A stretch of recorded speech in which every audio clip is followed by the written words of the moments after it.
এই যে ডগিদের ভাত দিচ্ছি, এই যে পার্শে মাছ হলুদ দিয়ে সিদ্ধ করেছি, এই যে ডিম ভর্তি মাছ, এই যে দেখেন পার্শে মাছ করেছি। এই যে এই ডগিদের আজকে লোকে বলবে যে জমিদার বলে পার্শে মাছ করেছে। এই মাছটার একটা হিস্ট্রি আছে, ওই জন্য আমি মাছটা দিয়েছি, কেননা আমরা খাবো ভালো, ওদের দেবো না? যখন আমরাও যেরাম খাবো তাদেরকেও সেরাম দেব। এই যে ডগির ভাত, মানে আমার ক্যাটের বাচ্চা, ওদেরকে শুধু মাছ দেবো, এই জন্য এইটুকুনি ভাত দেখাচ্ছি। এটা শুধু আমার ক্যাটেদের, এই সরি ডগিদের।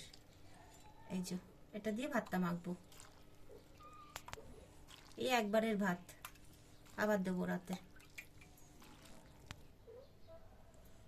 এইটুকুই দিচ্ছি, আবার রাতে চেষ্টা করব, কেন ঠান্ডা পড়েছে তো। আর এই এখনো অনেকগুলো আমার বিড়ালের এই যে রইলো, আরো মাছ আছে, আমাদেরও পাশে মাছ রান্না আছে।